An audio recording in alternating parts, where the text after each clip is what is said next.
الرحمن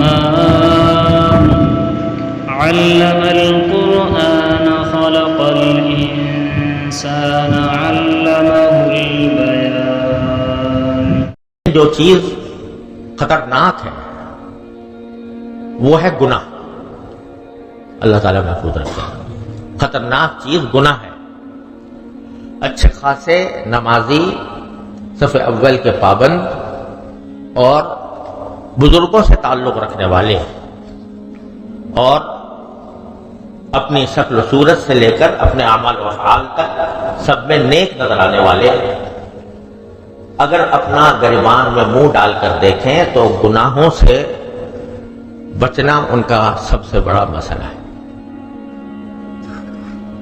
کتنے گناہ ہیں جس میں جان بوجھ کر مبتلا ہو جاتے ہیں. کتنے گناہ ایسے ہیں کہ جو بے شعوری کے ساتھ، یعنی جان بوجھ کر نہیں لیکن اپنے نفس کی کمزوری کی وجہ سے مجبور ہو کر انجام دیے جاتے ہیں. تو ہمیں زیادہ فکر اس کی کرنی چاہیے.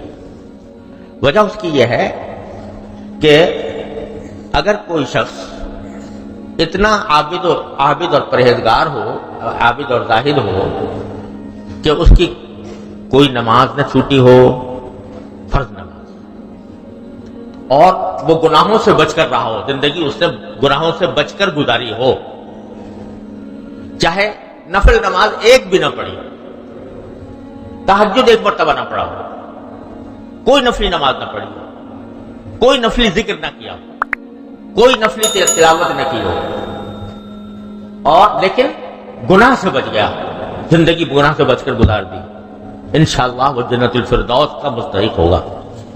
باوجود ہے کہ اس نے کوئی نفلی نماز نہیں پڑھی، کوئی نفلی عمل نہیں کیا، لیکن گناہ سے بچ گیا تو اللہ تعالیٰ کے ہاں وہ جنت میں داخل ہوگا.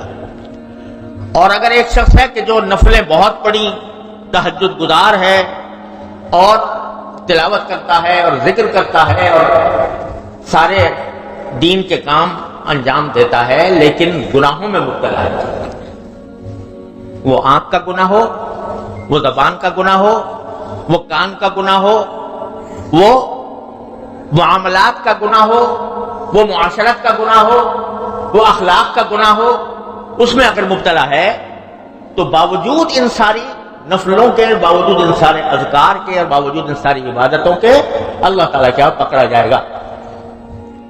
تو گناہ اتنی خطرناک چیز.